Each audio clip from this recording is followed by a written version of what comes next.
Hello everyone, स्वागत है बेटा आप सबका हमारे इस नए लेक्चर में डेफिनेट इंटीग्रेशन के। और बेटा मुझे पूरी उम्मीद है कि लास्ट लेक्चर जो हमारा था डेफिनेट इंटीग्रेशन का, वो बेटा इंट्रोडक्टरी लेक्चर था। उसमें मैंने आपको बहुत सारे थ्योरेटिकल पॉइंट्स बताए थे और उसके साथ साथ बेटा बहुत सारे हमने सवालों के तरीके भी देखे थे। मैंने आपको ये भी चीज बताई थी कि किस तरीके से जो मैंने आपको नोट पॉइंट्स बताए थे उन पे क्वेश्चंस बनते हैं। और मेरे हिसाब से तो यार वो बहुत ही शानदार लेक्चर था। अगर आपने नहीं देखा अच्छे से तो जरूर उसे देखिए। चलिए बेटा आज के लेक्चर की शुरुआत करते हैं। आज बहुत सारे हमारे पास सवाल रहेंगे, थोड़ी सी थ्योरी भी रहेगी, लेकिन हाँ आज सवालों की संख्या पिछले लेक्चर के कंपैरिजन में ज्यादा रहेगी। और मुझे उम्मीद है कि आज आपको थोड़ा सा कॉन्फिडेंस डेफिनेट इंटीग्रेशन में और ज्यादा आ जाएगा। ऐसे पूरी मुझे उम्मीद है, मैं पूरी ये कोशिश करूंगा कि हर चीज जो आज मैं आपको पढ़ाऊंगा आपको बढ़िया से समझ में आए। लेकिन आज का लेक्चर शुरुआत करने के पहले सबसे पहले बेटा आप में से जितने भी स्टूडेंट्स अब तक हमारे टेलीग्राम चैनल को ज्वाइन नहीं किए हैं, हमारे बेटा टेलीग्राम चैनल को आप जल्द से जल्द ज्वाइन करिए। उसका ज्वाइनिंग लिंक आपको नीचे डिस्क्रिप्शन बॉक्स में दिख रहा होगा। उसे ज्वाइन करने से बेटा आपको दो फायदे होंगे। पहला फायदा तो ये है कि मेरे लेक्चर के सारे अपडेट्स आपको समय से मिल जाएंगे ताकि आपका कभी भी कोई भी लेक्चर मिस ना हो। और दूसरा बेटा फायदा जो सबसे इंपॉर्टेंट फायदा है वो ये है कि जो भी मैं आपकी एक्स्ट्रा प्रैक्टिस के लिए क्वेश्चन शेयर करूंगा, क्योंकि मैं क्लास में तो सवाल कराता ही हूँ लेकिन बेटा बहुत सारे सवाल करा पाना पॉसिबल नहीं है, तो जो भी आपकी प्रैक्टिस के लिए बेटा मैं क्वेश्चन शेयर करूंगा वो क्वेश्चंस आपको उस चैनल में मिल जाएंगे ताकि आपकी प्रिपरेशन नेक्स्ट लेवल तक पहुंच पाए। ठीक है, तो आप जल्दी से जल्दी हमारे टेलीग्राम चैनल को ज्वाइन करिए और अभी तुरंत बेटा मेरा लिखने के पहले तुरंत वीडियो को लाइक कर दीजिए। तो देखिए बेटा अपने पास लास्ट लेक्चर मैंने आपको बताया था एक कंसेप्ट। वो कंसेप्ट ये था कि अगर कभी integral of F x d x की मान लो मेरे पास वैल्यू 0 आ गई है ना, मैंने आपको एक कंसेप्ट बताया था कि integral f x d x from a to b, अगर इसकी वैल्यू 0 आ रही है, अगर इसकी वैल्यू 0 आ रही है और मुझे बोला जा रहा है कि fx फंक्शन जो है वो कंटीन्यूअस भी है, मुझे अगर बच्चों बोला जा रहा है कि fx फंक्शन जो है वो कंटीन्यूअस भी है, तो मैंने आपको यहां पर एक चीज बताई थी कि दिस इंप्लाइज कि fx इक्वल टू 0 का जो इक्वेशन होगा must have at least one root in open interval A से बी। ये मैंने आपको बताया था और इसको बच्चों मैंने आपको एक्सप्लेन कुछ इस तरीके से किया था कि अगर ये आपके पास एक्स एक्सिस है और अगर इस तरीके का बेटा आपके पास ये कर्व बना हुआ है और आप बात कर रहे हैं ए से लेकर बी तक, ठीक है ना, आप बेटा देखो बात कर रहे हैं ए से लेकर बी तक, तो आपको दिखाई दे रहा है कि अगर ये एरिया A2 है, ये एरिया A1 है, तो A1 माइनस A2 आप करेंगे तभी उसका इंटीग्रल 0 आएगा। क्योंकि इंटीग्रल डेफिनेट इंटीग्रल क्या बताता है? डेफिनेट इंटीग्रल बताता है बेटा ज्योमेट्रिकल एरिया जो होता है ना, ज्योमेट्रिकल रिप्रेजेंटेशन इसका होता है that is area enclosed by the curve. ये इसका ज्योमेट्रिकल इंटरप्रिटेशन होता है जिसपे बहुत डिटेल पे चर्चा आने वाले लेक्चर्स में हम करेंगे। अब इसी कंसेप्ट पर बेस मान लो बेटा मैं आपको एक सवाल तो कराया था, मैं आपको एक सवाल मान लो दे दूं कि यार इंटीग्रल ऑफ 0 से 1 मेरे पास लिखा है और e raise to the power x into ax square plus bx plus c, e raised to the power x into ax square plus bx plus c, इसकी वैल्यू बेटा आपको 0 दी हुई है, इसकी बेटा वैल्यू आपको 0 दी हुई है।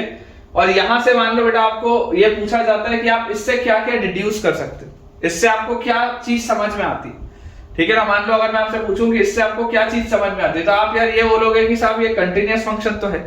आप क्या बोलोगे, यहाँ पे dx भी लगा लो कि यार आपके यहाँ पे फंक्शन fx क्या है, फंक्शन fx होगा e की power x into ax square plus bx plus c, यही होगा आपके पास फंक्शन fx। एक एक्सपोनेंशियल फंक्शन है, एक पैराबोलिक फंक्शन है ना, अलजेब्रिक फंक्शन। तो यार अगर इसका इंटीग्रल 0 से 1 में बेटा 0 के बराबर आ रहा है, तो इंटीग्रल 0 आ रहा है, फंक्शन तो कंटिन्यूअस दिख रहा है मुझे, इसमें तो कोई डाउट है ही नहीं कि फंक्शन तो कंटिन्यूअस दिख रहा है, और इसका इंटीग्रल क्या आ रहा है मेरे पास, इसका इंटीग्रल आ जा रहा है 0। इसका मतलब क्या है, this implies fx equal to 0 must have at least one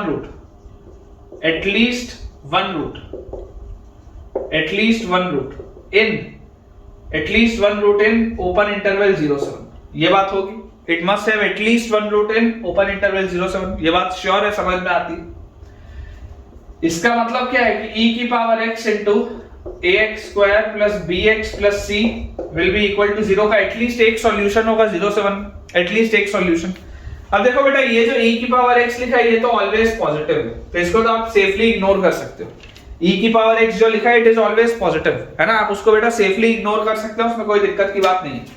तो दिस इंप्लाइज कि ये जो फंक्शन लिखा है ना quadratic function ax² + bx + c = 0, इसका कोई ना कोई एक रूट होगा। समझ पा रहे हो? इसका इंप्लीकेशन क्या है? इसका इंप्लीकेशन ये है कि this equation, this quadratic must have at least one root. This quadratic must have at least one root in 0 open से 1। ये इसका इंप्लीकेशन, मतलब मैं आपको ये कंसेप्ट देखो दोबारा रिवाइज करा रहा हूं, आपको चीजें किस तरीके से कोरिलेट करनी है पता होना चाहिए। डेफिनेट इंटीग्रेशन एक बहुत इंपॉर्टेंट चैप्टर है, बहुत हॉट टॉपिक है, इससे सवाल आना निश्चित है, तय है। एक बार के लिए और किसी चैप्टर से ना आए, इससे तो आएगा ही आएगा, ठीक है ना। इस चैप्टर से सवाल बनता ही बनता है, जेईई मेंस में भी, जेईई एडवांस में भी। तो बेटा हमको बहुत महारत चाहिए इस चैप्टर में। कुछ बेटा अपन क्वेश्चंस को सॉल्व करते हैं, ठीक है।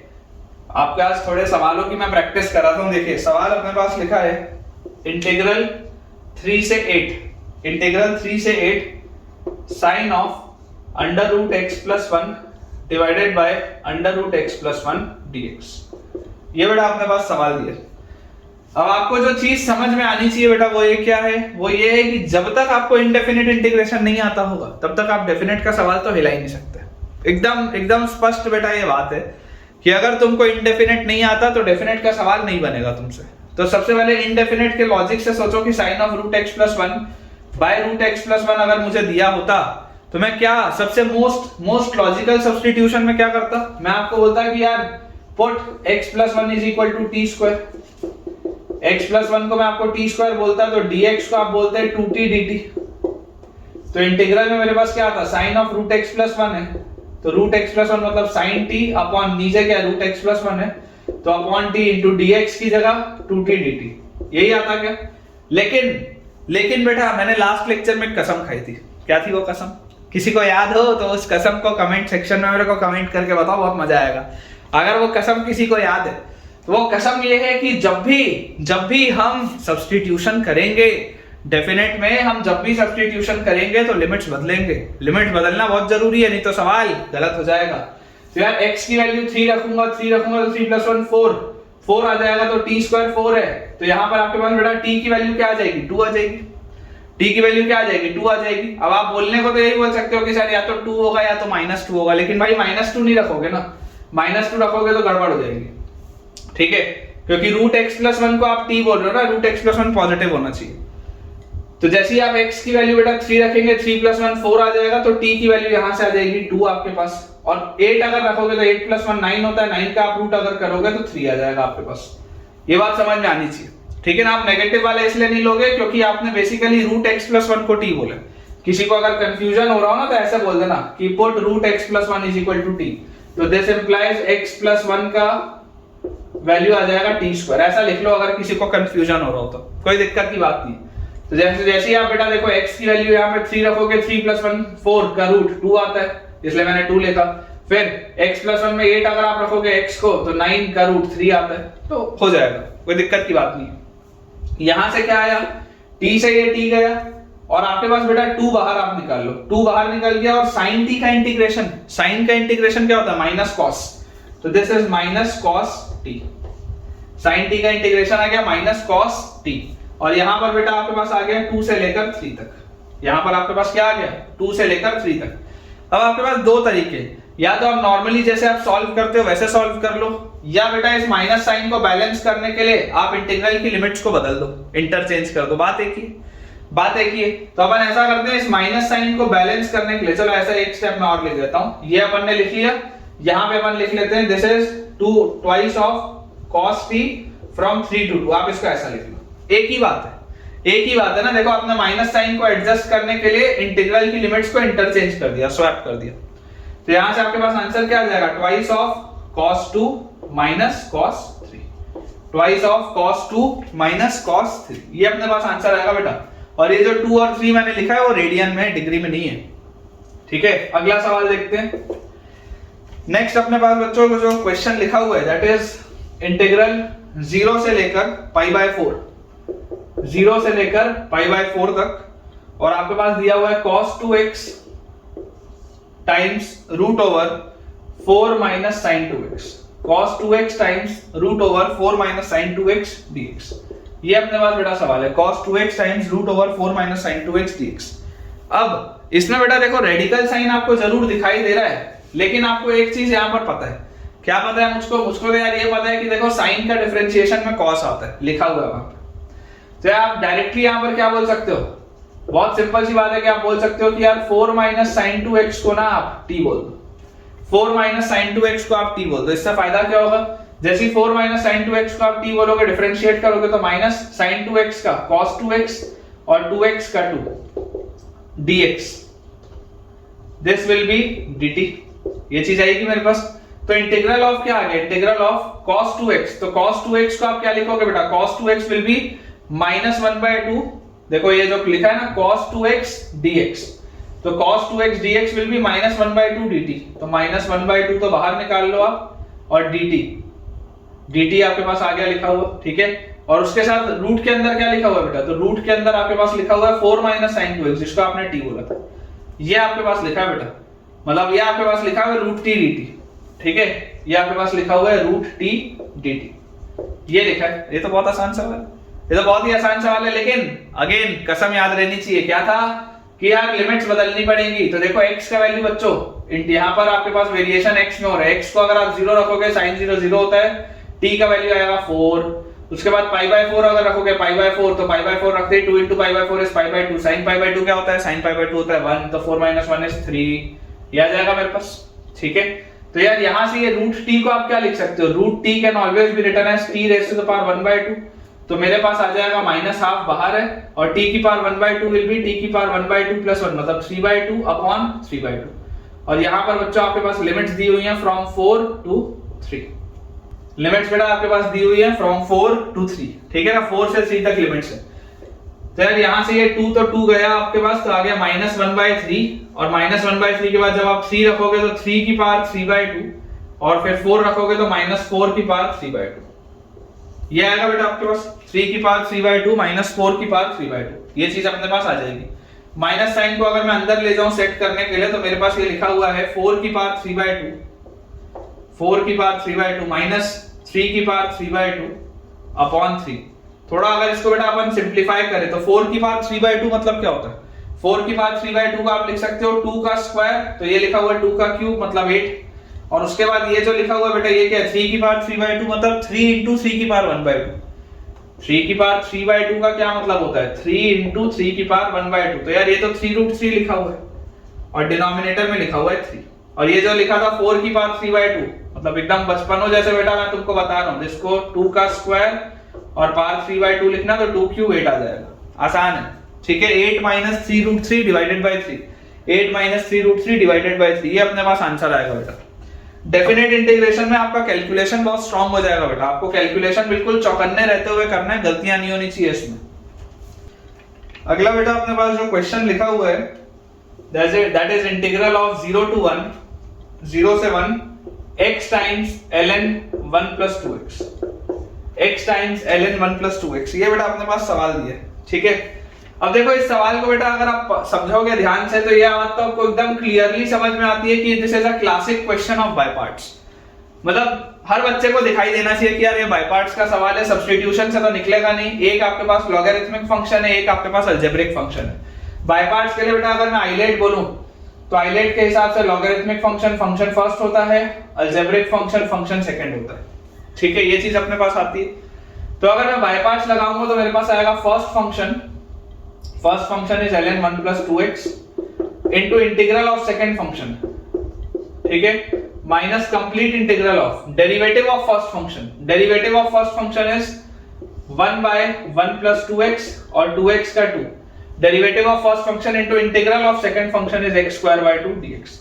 अब इसमें बेटा जो मैं आपको चीज सिखाना चाहता हूं वो चीज क्या है कि हम जब नॉर्मली बाय पार्ट्स लगाते हैं तो नॉर्मली हम ये लिखते हैं, लेकिन यहाँ पर डेफिनेट इंटीग्रेशन में बाय पार्ट्स, डेफिनेट इंटीग्रेशन के बाय पार्ट्स का मतलब क्या है कि देखो ये वाला फंक्शन तो आपका सॉल्व हो चुका है, first function into integral of second function, तो यहाँ पर आप डायरेक्टली अगर चाहें तो लिमिट्स डाल सकते हैं 0 से 1 में।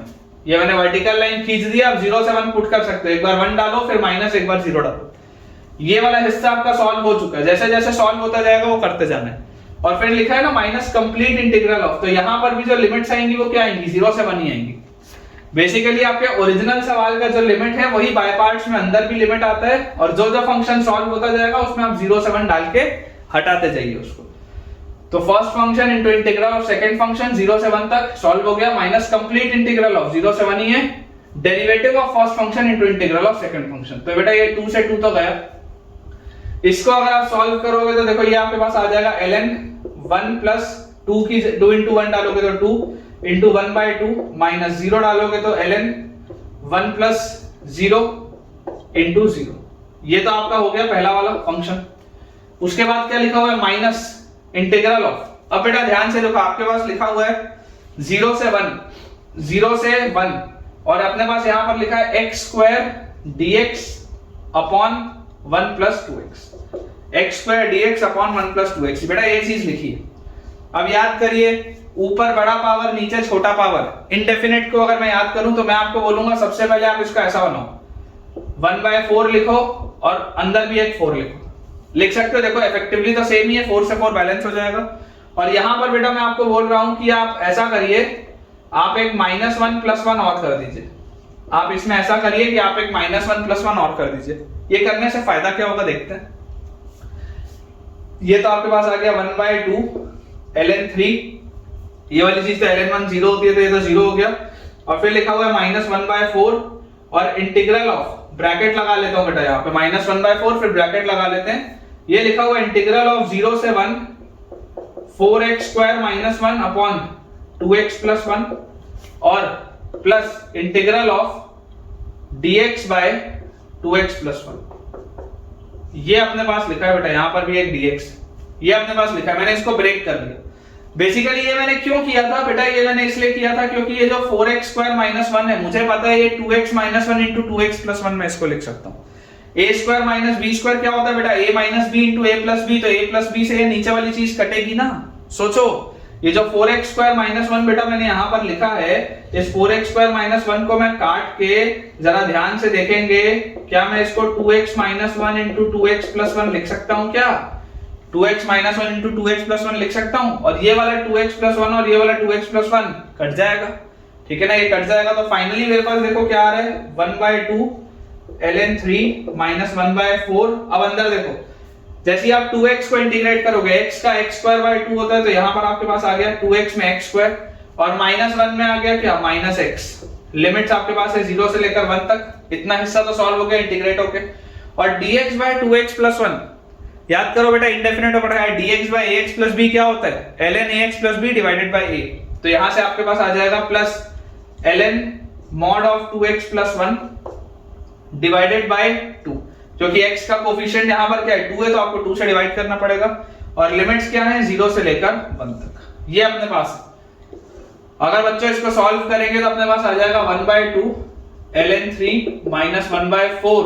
अब देखो 1 आप डालोगे तो 1 - 1, ये तो गया, 1 डालते ही 1 - 1 0 हो गया, और -0 अगर आप बेटा डालोगे तो 0 - 0 खत्म, ये भी खत्म हो गया। फिर यहां पर प्लस, अगर बेटा आप 1 डालोगे तो आपके पास आ जाएगा ln 2 + 1 3 का मॉड तो 3 होता है, तो ln 3/2। और फिर आप 0 जैसे डालोगे तो -ln 0 डालते ही आपके पास क्या आ जाएगा, 1/2। देख लो, 0 डालोगे तो 2 into 0 0, तो ln 1/2, ये चीज अपने पास आएगी। यार ये तो क्या है, 0 - 0 तो खत्म, 1 - 1 0 भी खत्म, ln 1 ये भी 0 होता है, ये भी खत्म। तो मेरे पास फाइनली लिखा है 1/2 ln 3 और -1/4 into 1/2 is 1/8 ln 3, ये लिखा है बेटा। तो 1/2 को आप एलसीएम अगर लोगे तो 1/2 can always be written as 4/8, तो 4/8 ln 3 - 1/8 ln 3 is 3/8 ln 3, ये आंसर आएगा बेटा। अक्सर मैंने देखा है कि बच्चों से आंसर्स नहीं निकलते, कैलकुलेशन मिस्टेक हो जाता है बेटा, कहीं ना कहीं प्लस माइनस का, क्योंकि बहुत कॉम्प्लिकेटेड रहते हैं इसमें चीजें। तो थोड़ा सा पेशेंस के साथ सवाल बनाएंगे, थोड़ा सा पेशेंस रखेंगे, ठीक है। नेक्स्ट अपने पास बच्चों क्वेश्चन दिया है, आसान सवाल है लेकिन थोड़ी सी प्रोफाइलिंग बच्चा देख के घबरा जाता है, सवाल आसान है। लिखा हुआ इंटीग्रल ऑफ 0 से लेकर 2008 तक, 0 से लेकर 2008 तक 3x² - 8028x minus 8028x plus 2007 का स्क्वायर प्लस 1/2008। ठीक है, ये बेटा अपने पास सवाल है, ये अपने पास क्वेश्चन दिया हुआ है dx। तो ये बेटा अपने पास दिया हुआ है, तो 0 से लेकर 2008 तक 3x square minus 8028x plus 2007 का स्क्वायर प्लस 1/2008 dx। आपको बेटा ये चीज सॉल्व करनी है। अब देखो सवाल बहुत आसान है, लेकिन थोड़ी सी प्रोफाइलिंग देख के बच्चे को लगता है यार इतने बड़े बड़े नंबर दे दिया, इतना बड़ा इंटीग्रल कर दिया। लेकिन अगर आप ध्यान से देखोगे तो ये तो बहुत आसान है, ये तो बहुत ही आसान है। कैसे? 3x स्क्वायर लिखा हुआ बेटा, x स्क्वायर का इंटीग्रल होता है x³/3, तो 3 × x³/3 लिखा है। फिर माइनस 8028 x का इंटीग्रल क्या होता है x²/2। ये तो नीचे कुछ है ही नहीं ना, बहुत आसान है। 2007 स्क्वायर तो कांस्टेंट है, तो 2007 का स्क्वायर इंटू x। फिर 1/2008 भी कांस्टेंट है, तो 1/2008 इंटू x। हो गया इंटीग्रेट, बहुत आसान सा सवाल। फ्रॉम 0 से 2008, तो जैसे आप इसमें बेटा 2008 डालेंगे, देखो 3 से 3 तो गया, तो दिस विल बी 2008 का क्यूब माइनस 2 से बेटा ये कटेगा तो आपके पास आ जाएगा 4014। ठीक है, 4014। तो this is 4014 into x square मतलब 2008 का स्क्वायर, फिर प्लस 2007 का स्क्वायर इंटू 2008 और फिर प्लस 2008/2008। आसान है। और ये 2008 अभी आपने रखा है, जैसे ही आप बेटा इसमें 0 रखोगे तो 0 रखते ही ये गायब, सब गायब हो जाएंगे। 0 रखते ही बेटा सब गायब हो जाएंगे। अब सिंपली आपको इसको अगर सॉल्व करना है, 2008 से 2008 कटेगा तो 1 बचेगा। इसको बेटा सॉल्व करना देखो बहुत आसान है। आप अगर थोड़ा सा ध्यान से देखेंगे तो ये आपके पास देखो क्या लिखा हुआ है, दिस इज 2008 का क्यूब माइनस ये 4014 क्या होता है 2 × 2007, यही होता है 4014 इंटू 2008 का स्क्वायर प्लस 2007 का स्क्वायर इंटू 2008 प्लस 1। यार इन दोनों टर्म्स में से अगर मैं 2007 इंटू 2008 बाहर निकाल लूं, अगर इन दोनों टर्म्स में से मैं 2007 इंटू 2008 बाहर निकाल लूं, तो मेरे पास अंदर क्या बचेगा, 2007 और 2008 गया तो -2 इंटू 2008, -2 इंटू 2008 मतलब -4016, -2 इंटू 2008 मतलब -4016, और यहां पर आपके पास आ जाएगा प्लस 2007 और यहां पर है प्लस 1, और यहां पर बेटा आगे लिखा हुआ अपने पास 2008 का क्यूब। ठीक है, यही अपने को सॉल्व करना है। अब यार -4016 प्लस 2007, यार ये तो क्या होता है, दिस इज -2019, ये तो बेटा -2019 होता है। ठीक है, दिस इज -2019, और अगर बेटा ये -2019 होता है, एक सेकंड बेटा मेरे को एक चीज लग रहा है, मैंने थोड़ी सी यहाँ मिस्टेक कर दी है, हालांकि मैं तो मिटा चुका हूं, लेकिन आप इसको बेटा ठीक कर लीजिएगा। यहाँ पर ये प्लस होगा ना, प्लस क्यों होगा बता रहा हूं तुमको, क्योंकि ये -2 इंटू 2008 को मैंने पहले अंदर -4016 लिख दिया था। ठीक है ना, तो यहाँ पर प्लस आएगा, कैलकुलेशन देख लेना, यहाँ पर प्लस आएगा बेटा, मुझे ऐसा लग रहा है यहाँ पर प्लस आएगा। तो यहां से अपने पास देखो बेटा क्या आ गया, ये चीज अपने पास आ गई है, दैट 2008 आप निकाल लो बाहर। ठीक है ना, आपने देखो 2008 बाहर निकाल लिया, और 2008 बाहर निकालने के बाद आपके पास अंदर बचा है 2008 का स्क्वायर, और यहां पर आपके पास 2008 बाहर निकालने के बाद यहाँ पे आएगा बेटा, एक सेकंड, थोड़ा सा कैलकुलेशन एरर हो रहा है, हालांकि मैं पकड़ पा रहा हूं क्योंकि पैटर्न है ना, पैटर्न याद नहीं है लेकिन पैटर्न 4016 था, 4016 में से हमने 2000 बेटा इसको सब्ट्रैक्ट किया था 7 को, तो 2009 आएगा। चलो एक बार दोबारा कर लेते हैं यार, कंफ्यूजन मेरे को भी हो जाएगा नहीं तो। अब तुम सोच सकते हो, देखो इतने बड़े टर्म्स में अगर मुझे कभी कभी कंफ्यूजन हो सकता है तो तुमको तो हो ही सकता है। एक बार दोबारा देख लेते हैं, देखो क्या लिखा हुआ है, यहाँ पर ये लिखा हुआ है 2008 का क्यूब। ठीक है, फिर अपने पास लिखा हुआ है प्लस, यहाँ पे आप 2008 बाहर निकाल लो और 2007 भी आप बाहर निकाल लो। ठीक है, 2008 और 2007 आपने बाहर निकाल लिया, तो अंदर यहाँ पर एक 2008 बचा इंटू -2, तो दिस विल बी -4016, और यहाँ पर आपके पास प्लस बचेगा 2007। +1, ये आपके पास आ रहा है। तो यहां से आपके पास बेटा देखो क्या आ गया 2008, ये जो अंदर देखो पूरी चीज लिखी है ये सॉल्व होके क्या आ जाएगी -2009, -2009 आएगा बेटा ये, ठीक है। इसको आप यहां पर लिख लो, दिस इज -2009। तो इन दोनों में से अगर मैं 2008 बाहर निकाल लूं तो अंदर मेरे पास बचेगा 2008 का स्क्वायर और उसके बाद -2007 इंटू 2009, ठीक है। ये चीज अपने पास आ गई यहां पे। और बेटा इसमें लिखा हुआ है +1 लिखा हुआ है बेटा अपने पास, फाइनली ये अपने पास आ रहा है। तो यहां पर अगर इसको हम सॉल्व करें तो देखो ये अपने पास बेटा लिखा है 2008 का स्क्वायर इंटू दिस इज 2008 का स्क्वायर, बाहर एक सिंपल था 2008, और यहां पर बच्चों हमारे पास देखो ये क्या लिखा हुआ है 2008 -1 into 2008 +1, a square minus b square लिखा है, देख लो 2008 -1 इंटू 2008 +1, तो a square minus b square लिखा है, तो माइनस के साथ ये क्या लिखा हुआ है 2008 a square minus b square, ये लिखा हुआ है हमारे पास। और फाइनली बेटा यहाँ पर मेरे पास एक +1 और है, तो दिस विल बी 2008, ब्रैकेट के अंदर ये इससे कटेगा, माइनस माइनस बेटा 1 हो जाएगा, तो दिस विल बी 1 और +1। तो फाइनल आंसर आप देख सकते हैं आपके पास आ रहा है 2009, ठीक है क्या। फाइनल आंसर बच्चों आप देख सकते हैं आपके पास आ रहा है 2009। अब हालांकि ये जेई 2009 के पहले कराए जाते थे ऐसे सवाल, क्योंकि इसका आंसर 2009 आता था।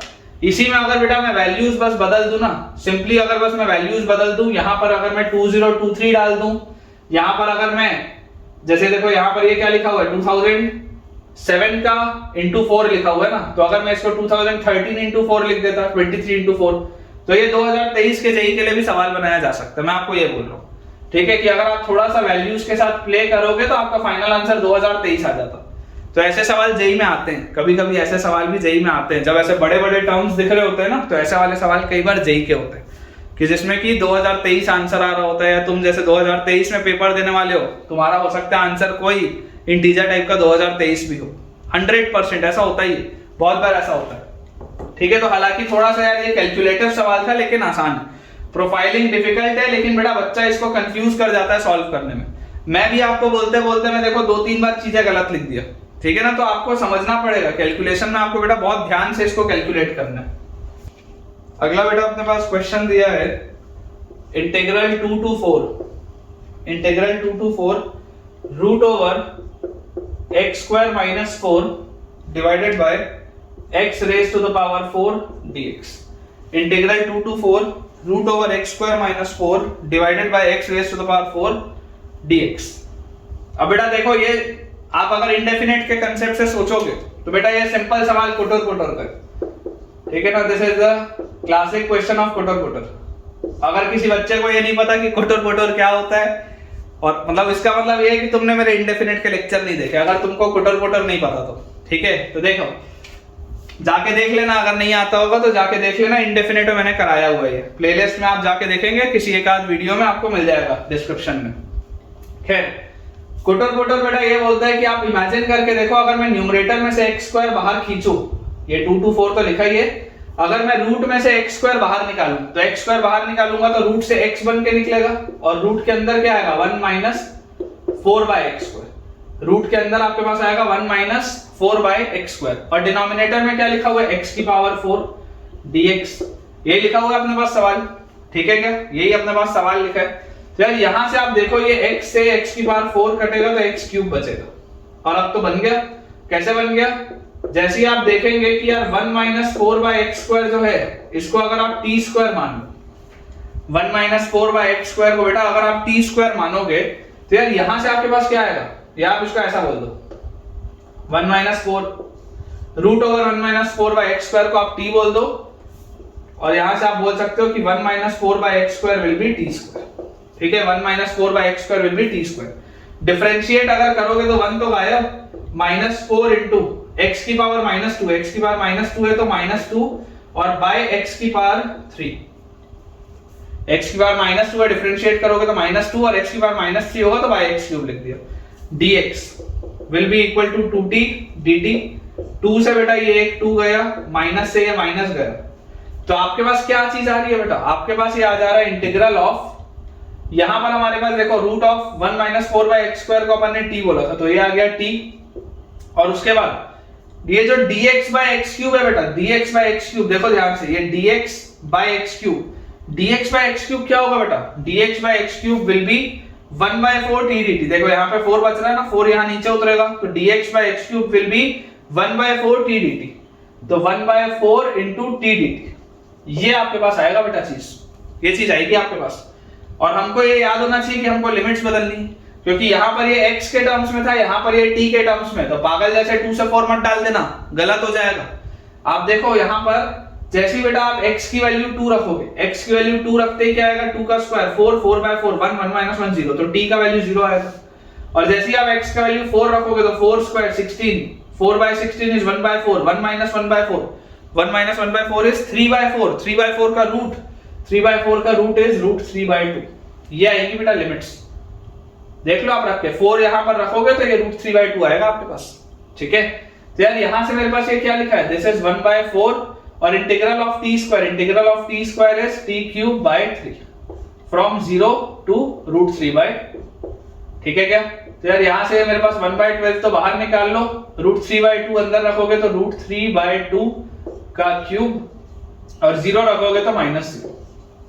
तो यार यहां से मेरे पास क्या आ गया, 1 बाय 12 इंटू रूट 3 का क्यूब इज 3 रूट 3 अपॉन 2 का क्यूब इज 8। 3 से बेटा आप ये 12 काटोगे तो यहाँ पे 4 आएगा। यार रूट 3 बाय 32 आ रहा है आंसर, रूट 3 बाय 32 आ रहा है बेटा आंसर, देख लो, ठीक है ना। डेफिनेट इंटीग्रेशन में बेटा आपके पास न्यूमेरिकल आंसर ही आएगा, क्योंकि वो क्या रिप्रेजेंट करता है, geometrically it represents the area under the curve, ठीक है। तो ये चीज अपने को बेटा समझ में आनी चाहिए। चलिए अगला सवाल देखते हैं। अब बच्चों आपको ये चीज 100% समझ में आ रही होगी कि यार डेफिनेट के बजाय इंडेफिनेट पढ़ना क्यों जरूरी होता है, क्योंकि अगर आपको इंडेफिनेट ना आता हो तो ये सब सवाल आप बना ही नहीं सकते बेटा। आपको फील तो इंडेफिनेट से ही आती है, इंपॉर्टेंट ज्यादा डेफिनेट है, लेकिन बेटा फील कौन से चैप्टर से आती है, तो फील इंडेफिनेट से आती है। देखिए आपके पास अगला सवाल है, इंटीग्रल ऑफ 0 से पाई बाय 4, इंटीग्रल ऑफ 0 से पाई by 4 x sin square x dx, integral of 0 से पाई by 4 x sin square x dx। ये बच्चों अपने पास सवाल दिया हुआ। अगेन आप बोल सकते हैं this is a classic question of by parts का सवाल है। आइलेट का अगर कंसेप्ट लगाऊंगा तो आइलेट के कंसेप्ट के हिसाब से बेटा क्या आ जाएगा मेरे पास, लॉगरिथमिक, फिर पहले सबसे पहले इनवर्स, फिर लॉगरिथमिक, लॉगरिथमिक के बाद आपके पास क्या आता है, अलजेब्रिक फंक्शन। तो algebraic function will be function first, और ये trigonometric function this will B function second, ठीक है। ये चीज अपने पास आएगी। तो अपन ऐसा करते हैं बेटा, एक जगह साइड में ना integral of sin square x पहले ही निकाल के रख लेते हैं। Integral of sin square x क्या होता है पहले निकाल के रख लेते हैं। तो sin स्क्वायर x को आप लिखते हो 1 माइनस cos 2x बाय 2, इसी को आपको इंटीग्रेट करना है, इसी को तो इंटीग्रेट करना है। sin स्क्वायर x क्या होता है, sin स्क्वायर x होता है 1 माइनस cos 2x बाय 2। इसको अगर मुझे इंटीग्रेट करना है तो 1 बाय 2 का आ जाएगा x बाय 2 और माइनस cos 2x का क्या आ जाएगा sin 2x और बाय 2 आएगा और एक 2 ऑलरेडी है तो बाय 4। ये चीज आएगी बेटा आपके पास, ठीक है ना। cos 2x बाय 2 था तो cos 2x बाय 2 में पहले एक 2 था ही और cos 2x का हो गया sin 2x बाय 2, तो ये चीज अपने पास आएगी इसके इंटीग्रेशन में। चलिए अब इसको सॉल्व करते हैं। जैसे आप बाय पार्ट्स लगाओगे आपके पास आएगा first function into integral of second function, limits तो वही रहेंगी 0 से पाई by 4 minus complete integral of derivative of first function तो 1 into integral of second function. Integral of second function आपके पास आ जाएगा 0 से लेकर ये पाई बाय 4 तक, this will B sin square x dx, यही आएगा, ठीक है। यहां पे dx आप एक और लगा लो।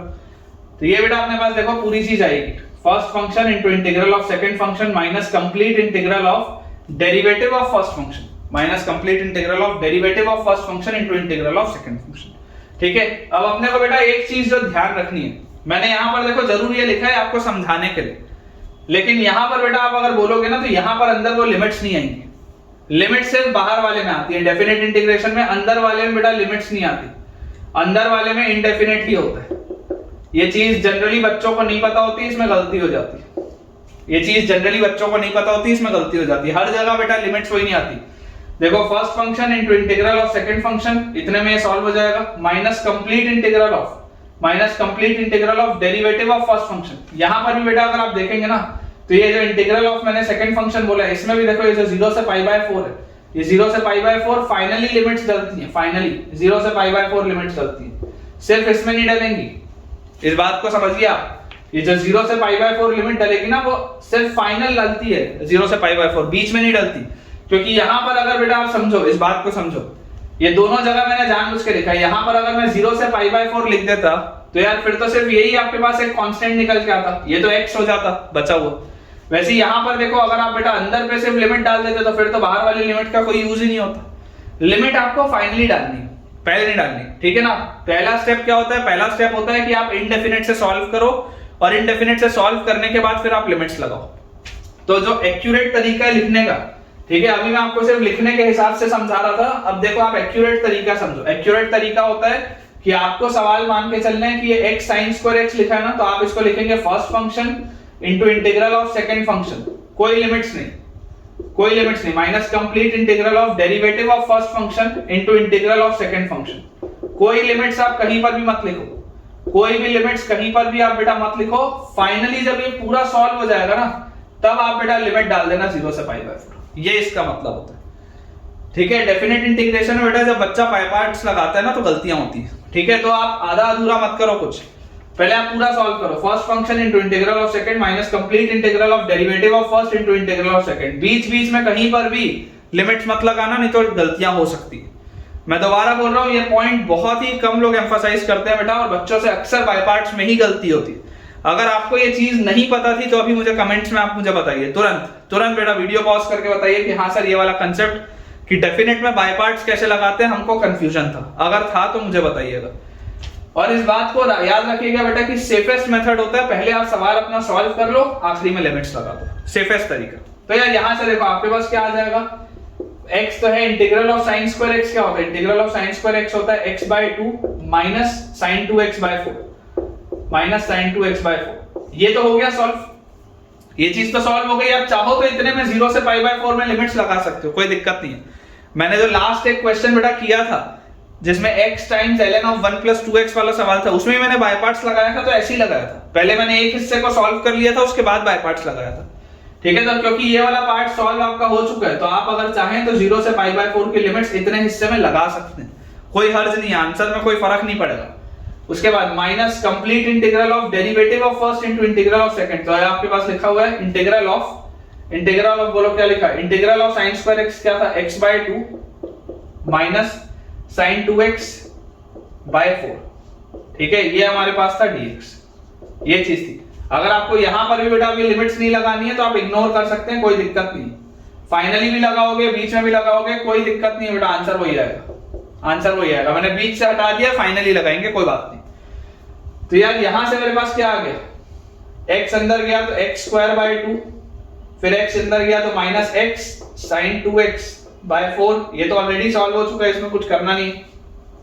x बाय 2 का इंटीग्रेशन क्या होता है, x का होता है x स्क्वायर बाय 2, तो this will be x square by 4 with a minus sign, तो this will be minus x square by 4। और sin 2x का होता है cos 2x बाय 2, ये माइनस है, ये माइनस है, तो ये प्लस हो जाएगा, लेकिन sin का माइनस cos होता है, तो माइनस cos 2x बाय 2 होता है, लेकिन 4 ऑलरेडी था तो बाय 8 आ गया।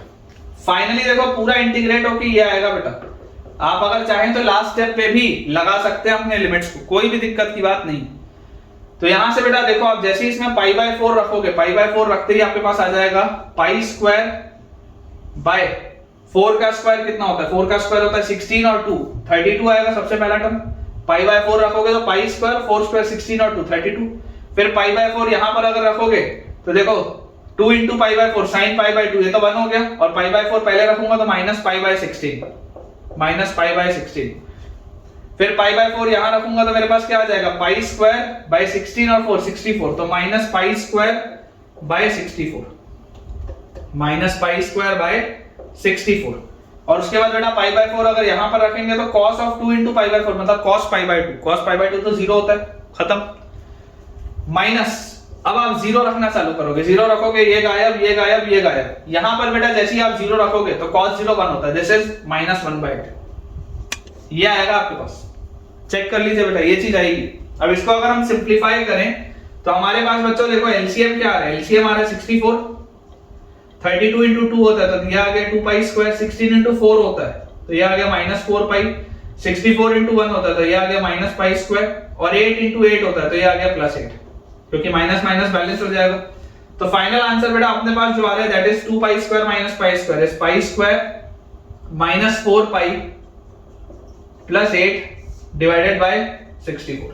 फाइनल आंसर बच्चों अपने पास जो आएगा that will be pi square -4 pi +8 divided by 64। और आपको बेटा ये पता भी था कि फाइनल आंसर आपके पास कोई एक कांस्टेंट वैल्यू ही आनी, ठीक है ना। तो बीच बीच में बेटा आप लिमिट्स मत डालिए, बीच बीच में लिमिट्स मत डालिए। अगर कभी भी आपको कंफ्यूजन हो रहा है आप इनडेफिनेट की तरीके से इसको सॉल्व कर दो, लास्ट स्टेप पे लिमिट्स डाल दो, चलेगा। और यहां पर मैंने कहीं पर भी कुछ सब्स्टिट्यूशन नहीं किया तो मुझे लिमिट्स बदलने की जरूरत नहीं पड़ी।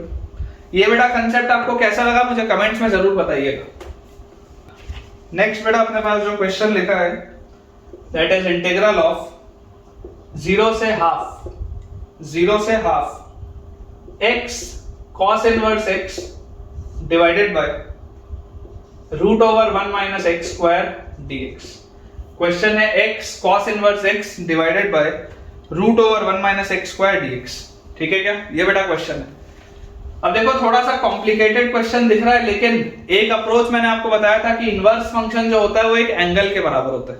तो जो बेसिक सब्स्टिट्यूशन होता है बेटा, अप्रोच जो होना चाहिए, बेसिक सब्स्टिट्यूशन का अप्रोच ये बोलता है कि यार आप तो cos इनवर्स x को थीटा मान के आगे बढ़ो। देखो एक बार आता क्या, तो अगर मैं cos इनवर्स x को थीटा बोलूं तो x आ जाएगा मेरे पास cos थीटा, और dx मेरे पास क्या आ जाएगा cos का minus sin theta d theta, यही चीज आएगी।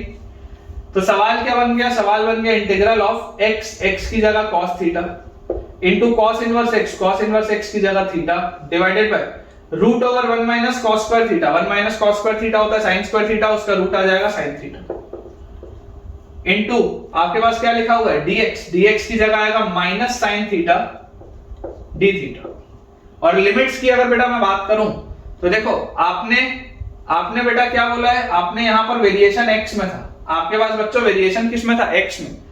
तो जब x की जगह आप 0 रखोगे तो cos इनवर्स 0 का पता है बेटा π/2 पे, क्योंकि cos π/2 की वैल्यू 0 होती है। cos π/2 की वैल्यू क्या होती है, 0 होती है, तो cos इनवर्स 0 विल बी π/2। तो यहां पर आपके पास आ गया π/2। और उसके बाद अगर मैं हाफ रखूंगा तो cos इनवर्स की वैल्यू हाफ कब होती है बेटा, 60 डिग्री पे, क्योंकि cos 60 की वैल्यू हाफ होती है, cos 60 की वैल्यू हाफ होती है। तो अगर cos 60 हाफ होता है तो cos inverse half will be 60 degree, मतलब कि π/3, ठीक है। ये अपने पास बेटा हो गया कन्वर्ट होके सवाल। तो यार यहां से मुझे दिख रहा है ये sin थीटा से sin थीटा गया, तो यार यहां से मेरे पास बना क्या, मेरे पास मैं माइनस अगर बाहर ले लूं इंटीग्रल ऑफ π/2 से π/3, π/2 से π/3, ये माइनस मैंने बाहर ले लिया। क्वेश्चन लिखा है theta cos theta d theta. यार ये तो सिंपल क्वेश्चन बाय पार्ट्स का लग रहा है, सिंपल बाय पार्ट्स का क्वेश्चन, सिंपल बाय पार्ट्स का बेटा क्वेश्चन है। देखो आइलेट का अगर आप कंसेप्ट लगाओगे तो आइलेट का कंसेप्ट आपको क्या बोलता है, आइलेट का बच्चों कंसेप्ट आपको ये बोलता है कि आपके पास अलजेब्रिक फंक्शन पहले लिखना है और उसके बाद ट्रिग्नोमेट्रिक फंक्शन आखिरी में लिखना है। तो this will be your function first and this will be your function second, ठीक है। अलजेब्रिक, क्योंकि देखो आप इस बात को मैंने आपको लास्ट लेक्चर में बताया था कि आपके पास इंटीग्रल fx dx लिखा हो या integral f theta d theta लिखा हो, आंसर सेम ही आएगा, आंसर बच्चों सेम ही आएगा, ठीक है ना। सेम चीज अगर लिखी है तो बस वेरिएबल अगर अलग होगा तो आंसर सेम ही आएगा। तो इन केस किसी बच्चे को अगर कंफ्यूजन हो रहा होगा तो भाई तुम थीटा को t लिख लो, है ना। किसी को भी अगर अच्छा नहीं लग रहा होगा थीटा देख के, तुम थीटा की जगह t लिख लो, तो this will be t cos t dt, t cos t dt आप ऐसा भी लिख सकते हैं, कोई हर्ज नहीं है बेटा, ठीक है ना, कोई हर्ज नहीं है, इसमें घबराने की बिल्कुल बात नहीं है, थोड़ा भी कंफ्यूज होने की जरूरत नहीं है। वेरिएबल भर बदल देने से कुछ आंसर में चेंज नहीं आने वाला। तो यहां पर आपके पास क्या आ गया, अगर मैं आइलेट बेटा कंसेप्ट लगाऊं तो आइलेट का कंसेप्ट ये बोलता है first function into integral of second function minus complete integral of derivative of first function into integral of second function. ये आ गया मेरे पास। तो यहां से आपके पास आ जाएगा theta sin theta first function into integral of second function minus sin theta का इंटीग्रल होता है माइनस cos थीटा, तो यहां आ गया प्लस cos थीटा, यही होगा आपके पास। और जैसे बेटा आपने इसको इंटीग्रेट किया, बाहर एक माइनस साइन आपके पास ऑलरेडी है और लिमिट्स आप बेटा पुट कर रहे हैं फ्रॉम π/2 टू π/3। अब आपको ये प्रॉपर्टी पता है कि आप अगर चाहें तो लिमिट्स इंटरचेंज कर सकते हैं माइनस साइन को बैलेंस करने के लिए। माइनस साइन को बैलेंस करने के लिए आप लिमिट्स इंटरचेंज कर सकते हैं। नहीं भी करेंगे तब भी आंसर में कोई फर्क नहीं पड़ रहा है। आप डायरेक्टली π/3 रख दोगे, π/2 रख दोगे, बाहर माइनस रखोगे तब भी फाइनल आंसर वही आएगा। और अगर मैं यहां से माइनस को बैलेंस कर दूं और बैलेंस करने के बाद बेटा मैं लिमिट्स इंटरचेंज कर दूं कि π/2 ऊपर लिख लेते हैं, π/3 नीचे लिख लेते हैं, उससे भी आंसर को कोई भी फर्क नहीं पड़ रहा, आंसर सेम ही रहेगा बेटा। ठीक है, आपके पास आंसर सेम ही रहेगा। तो आप बेटा जैसे ही इसको वैल्यूज पुट करेंगे तो π/2 sin π/2 तो 1 होता है, प्लस cos π/2 तो 0 होता है, माइनस π/3 रखेंगे तो π/3 sin π/3 sin 60 इज √3/2, और उसके बाद प्लस cos π/3 तो cos 60 इज हाफ। ये आएगा बेटा आपके पास आंसर। ठीक है, तो अपने पास क्या आ गया, π/2 माइनस π इंटू √3/6 और प्लस 1/2। ठीक है, ये बेटा अपने पास आंसर आएगा। अगर अपन इसको एलसीएम लेके प्लस नहीं सॉरी माइनस आ जाएगा बेटा, यहाँ पे ये माइनस अंदर जाएगा तो माइनस आ जाएगा। यहाँ पर अगर बच्चों हम एलसीएम ले लें तो हमारे पास आ जाएगा 3π माइनस √3π/6 माइनस हाफ, ये आंसर आ जाएगा बेटा। ठीक है क्या, देख लीजिए। आई होप बेटा आपको ये वाला भी सवाल क्लियर होगा। आसान से सवाल है बेटा, अगर आपको इंडेफिनिट आता है तो ये सारे के सारे क्वेश्चंस करना कोई बहुत बड़ी बात नहीं है। अगला बेटा क्वेश्चन अपने पास दिया है, इंटीग्रल -π/2 से लेकर के π/2 तक, इंटीग्रल -π/2 से लेकर π/2 तक 2 sin x dx, 2 sin x dx plus integral 3/2 से लेकर 3 तक, 3/2 से लेकर 3 तक sine inverse log base 2 number की जगह पे x-1 dx। ये बेटा क्वेश्चन है आपके पास। ठीक है, आपको इसको इवैल्यूएट करना है। अब यार ऐसा वाला सवाल तो लास्ट लेक्चर में किया था, ऐसा वाला सवाल तो बेटा लास्ट लेक्चर में किया था। एक बार के लिए दिमाग में अप्रोच ये होना चाहिए कि जो अगर एक फंक्शन मेरे पास fx लिखा है तो क्या उसका इनवर्स बगल में लिखा है क्या। अगर मैं किसी फंक्शन को fx बोलूं तो क्या उसका इनवर्स मुझे बगल में लिखा हुआ दिखता है क्या। तो बेटा मैं आपको ये बोलूंगा कि अप्रोच समझिए, अप्रोच बेटा समझिए। अगर मैं यहां पर लास्ट लेक्चर में मैंने आपको बताया था, अप्रोच समझिए। अगर बेटा मैं x-1 को आपको t रखने बोलूं, अगर मैं x-1 को बच्चों t रखने बोलूं तो मेरे पास ये वाला जो हिस्सा है ये क्या हो जाएगा, x-1 को अगर आप t रखोगे तो आपके पास आ जाएगा this will B sine inverse into log base 2 into t, यही आएगा x-1 की जगह t। और dx क्या हो जाएगा, dx विल बी dt, यहाँ dt आ जाएगा। लेकिन इंटीग्रल की लिमिट्स बदल जाएंगी, इंटीग्रल की बेटा लिमिट्स बदल जाएंगी। x की जगह जब 3/2 था तो 3/2 - 1 विल बी 1/2, x की जगह जब 3 था तो 3 - 1 विल बी, ये आपके पास आएगा यहाँ। और उसके बेटा पहले यहाँ पे अपने पास देखो क्या लिखा हुआ है प्लस, उसके आगे अपने पास यहाँ पर लिखा हुआ इंटीग्रल फ्रॉम -π/2 से लेकर π/2 तक 2 sin x dx, ये लिखा हुआ है। ये अपने पास बेटा सवाल लिखा हुआ है। अप्रोच बेटा क्या होना चाहिए, सबसे पहले आप ये सोच के देखो कि यार अगर मैं इसको f मान लूं तो क्या ये f इनवर्स लिखा है या नहीं लिखा। अगर मैं इसको fx बोलूं तो क्या ये f इनवर्स x लिखा है या नहीं लिखा। तो देखते हैं इसका इनवर्स क्या आएगा।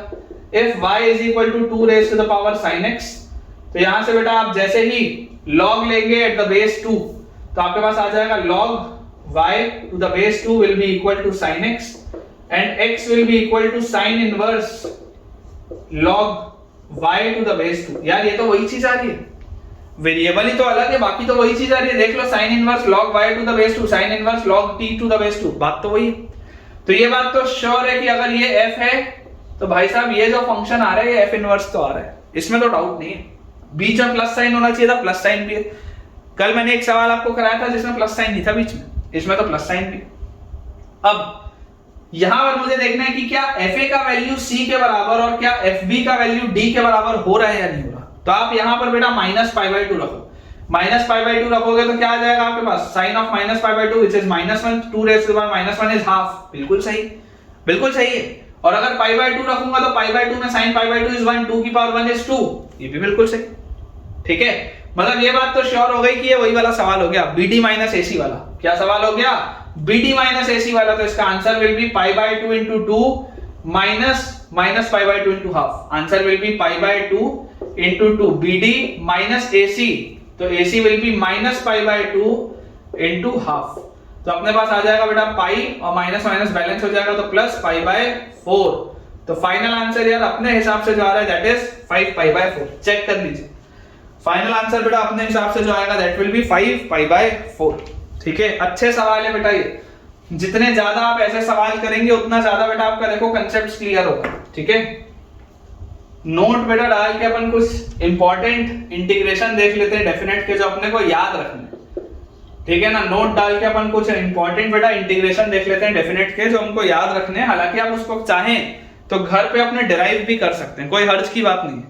लेकिन ये ऐसे कुछ इंटीग्रेशन थे जो हमको याद होने चाहिए क्योंकि ये बहुत फ्रीक्वेंटली यूज आते हैं। ठीक है, तो आपको टू बी रिमेंबर्ड आप लिख लें कि आपको ये बेटा याद रखना है, to be remembered, to be remembered. ठीक है, आपको ये बेटा याद रखना है। पहला अपने पास जो रिजल्ट है जो अपने को याद होना चाहिए दैट इज इंटीग्रल फ्रॉम 0 से पाई बाय 2 sin x dx लिखा हो या इंटीग्रल 0 से पाई बाय 2 cos x dx लिखा हो बेटा। दोनों का ही आपके पास जो आंसर आएगा that will be 1। sin x dx का भी इंटीग्रल 0 से पाई बाय 2 में 1 आएगा, cos x dx का भी इंटीग्रल 0 से पाई बाय 2 में आपके पास 1 आएगा। ये अपने को पता होना चाहिए। सेकंड अपने पास लिखा है integral from 0 to pi by 2, 0 से पाई बाय 2 में sin स्क्वायर x dx अगर मुझे दिया हो sin स्क्वायर x dx, या बेटा मुझे 0 से पाई बाय 2 में cos स्क्वायर x dx दिया हो, दोनों का ही बेटा जो आंसर आपके पास आएगा that will be pi by 4। दोनों ही केस में जो आंसर आएगा that will be pi by 4। आप चाहें तो इसको डिराइव करके देख सकते हैं, याद होना चाहिए बेटा ये। थर्ड इज इंटीग्रल 0 से पाई by 2 sin cube x dx अगर दिया हो, या 0 से पाई बाय 2 में मुझे cos क्यूब x dx दिया हो, दोनों का ही आंसर बच्चों 2/3 आएगा। दोनों का ही बेटा आंसर अपने पास क्या आएगा 2/3। एंड लास्टली बेटा अगर मेरे पास integral of sin to the power 4x dx दिया हो फ्रॉम 0 टू पाई बाय 2, या मेरे पास दिया हो from 0 to pi by 2 cos raise to the power 4x dx, दोनों का ही आंसर मेरे पास 3 पाई बाय 16 आएगा। दोनों का ही आंसर क्या आएगा बच्चों 3 पाई बाय 16। आप चाहें तो इसको घर पर डिराइव करके देख सकते हैं, कोई भी हर्ज नहीं है। देखो बहुत इजी है ना यार। sin x का देखो अगर आप इंटीग्रेशन देखोगे तो sin x का इंटीग्रेशन होता है माइनस cos x। ठीक है, फ्रॉम 0 टू पाई बाय 2 आपको रखने बोला जा रहा है। माइनस साइन को बैलेंस करोगे तो आप लिमिट्स बदल सकते हो। लिमिट्स आपके पास आ जाएगी पाई बाय 2 से 0। तो देख लो cos 0 1 होता है, cos पाई बाय 2 0 होता है। आसान है। Integral of cos x dx बोला जाए तो cos x का इंटीग्रेशन होता है sin x, from 0 to pi by 2 आपको बोला जा रहा है तो पाई बाय 2 जैसे रखोगे sin पाई बाय 2 1 होता है, sin 0 0 होता है। बहुत इजी है, इजी है। ठीक है, आप चाहो तो घर पे बेटा इनको डिराइव करके देख सकते हो, लेकिन आपको ये बेटा रिजल्ट्स याद होने चाहिए, है ना। You need to remember all these results बेटा, कि सबसे पहले sin x का अगर इंटीग्रेशन हो 0 से पाई बाय 2 में, या cos x का हो आंसर 1 आएगा। फिर अगर मेरे पास sin स्क्वायर x का हो या बेटा cos स्क्वायर x का हो आंसर पाई बाय 4 आएगा। sin क्यूब x का हो या cos क्यूब x का हो आंसर 2/3 आएगा। sin की पावर 4x का हो या cos की पावर 4x का हो आंसर 3 पाई बाय 16 आएगा। ये याद होना चाहिए, ये आपको याद होना चाहिए बेटा। ठीक है, नेक्स्ट बेटा अपने पास जो क्वेश्चन लिखा हुआ है, अगेन ऐसा सवाल हमने इंडेफिनिट में किया, आसान सा सवाल है। I is equal to integral of 0 से लेकर 1 minus 1 by e square, 1 minus 1 by e square. हो सकता है थोड़ा छोटा दिख रहा हो इसलिए मैं रीड कर दे रहा हूं, 1 माइनस 1 बाई ई स्क्वायर। ठीक है, ई स्क्वायर जो है वो सिर्फ और सिर्फ बाद वाले 1 के नीचे, और फंक्शन बेटा लिखा है ln 1 minus T upon 1 minus T dt, ln 1 minus T upon 1 minus T dt। बहुत आसान सवाल है, लेकिन फिर भी मैं बोलूंगा 90% बच्चे इसमें गलती कर देते हैं। हड़बड़ाहट में बेटा इसमें गलतियां हो जाती हैं। देखो अप्रोच आप सबको पता ही है, अप्रोच आप सबको पता ही है कि इंडेफिनेट से अगर आप आगे बढ़ेंगे तो आप क्या बोलेंगे कि ln 1 माइनस टी को आप x बोल लो, ln 1 माइनस टी को आप x बोल लो। तो जैसे आप इसको डिफरेंशिएट करोगे तो 1 बाय 1 माइनस टी, और फिर माइनस बेटा यहां लगाना भूल जाते हैं ऊपर। देखो इसको आप डिफरेंशिएट करोगे तो 1 बाय 1 माइनस टी। बच्चे गलती में ये लिख देते हैं, बच्चे गलती में ये लिख देते हैं, ये गलत है, दिस इज रॉन्ग। क्यों? क्योंकि जब आप इसको डिफरेंशिएट करोगे तो 1 बाय 1 माइनस टी, और माइनस टी का differentiation will be -1, minus T का differentiation will be -1, dt will be equal to dx। ये माइनस लगाना भूल जाते हैं और इस माइनस की वजह से पूरा सवाल ही गलत हो जाता है। बहुत कॉमन मिस्टेक है, बहुत कॉमन मिस्टेक है बेटा, ठीक है।